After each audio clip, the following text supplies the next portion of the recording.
एक हम और सुना बतानी आप प्रीतिया औरी कितना सताए प्रीतिया औरी कितना सताए किसी और से मिलके आ रही है किसी और से मिलके आ रही है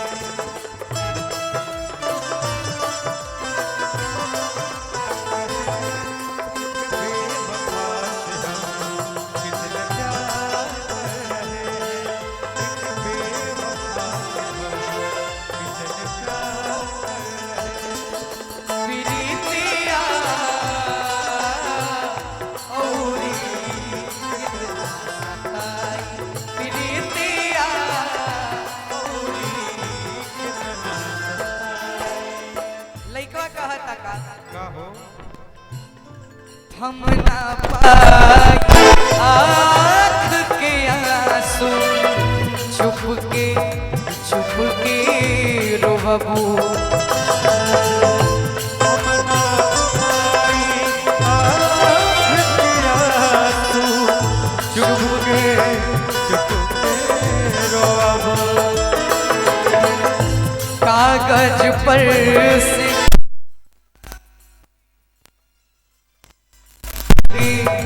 कैसे धोबो कागज पर से नाम मिटैबू दिल के कैसे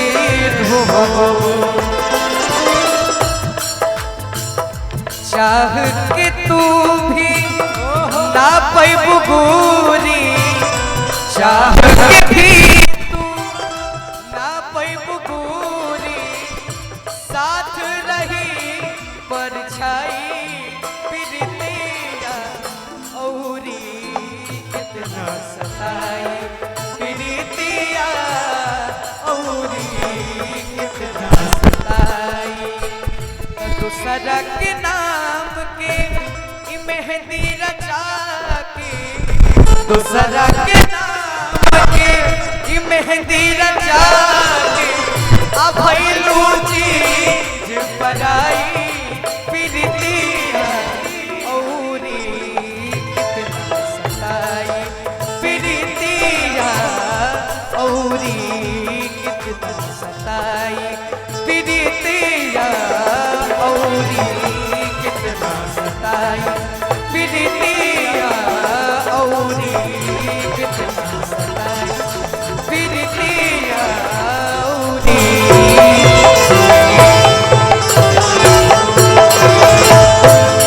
अरे प्रीतिया औरी कितना सताई बढ़िया लगल बाटी तो एक बार जोरदार ताली बजा के अपन आशीर्वाद दे दीजा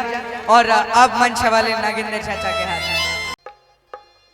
और सबसे पहले तो प्रांगण में जितना भी लोग हमारे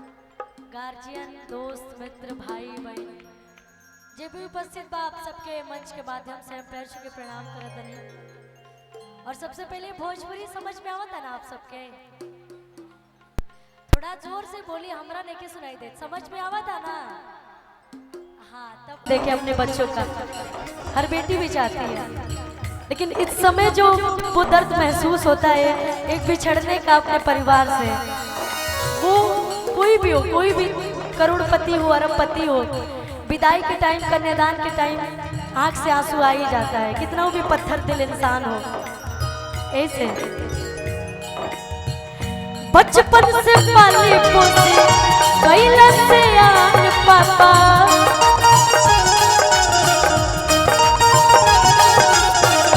आज काहे करता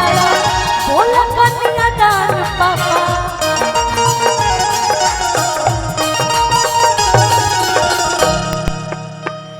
अंगना के फूल पापा काहे ना सहे जाता अंगना के फूल पापा काहे ना सहे जाता अंगना के फूल पापा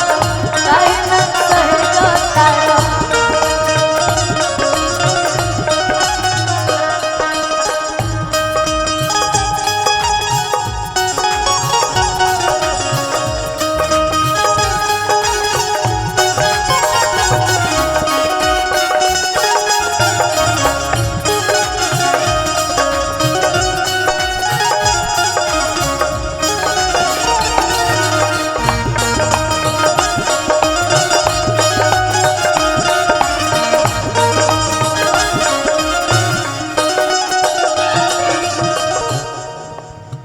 झर झर अखिया से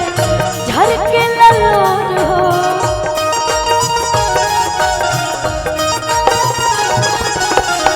तब न मोहाला पापा बनेला कठोर हो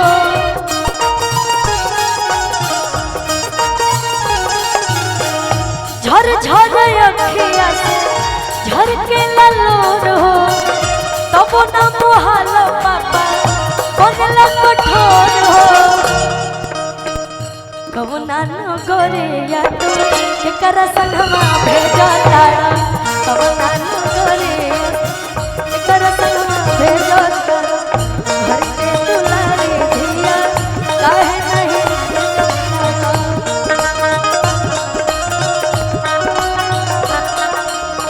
हवन करन पापा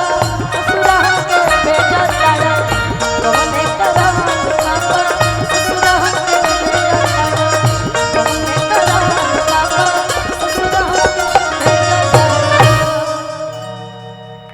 बहुत बहुत बधाई।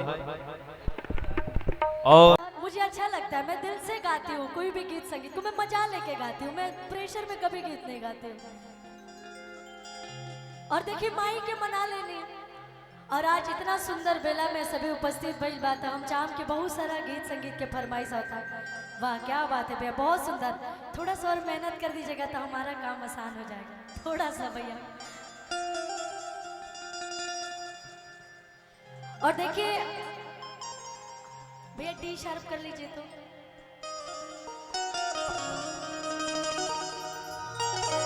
आज जकरा उपलक्ष्य में जाइल बनी जा जकरा खातिर इतना सुंदर प्रांगण सजावल गइल बा वो दुल्हा दुल्हन खातिर हम एगो सहरा गीत गावल चाहम जना गीत के फरमाइश आवता बार बार। जब हम आवत रही तब हमरा से केहू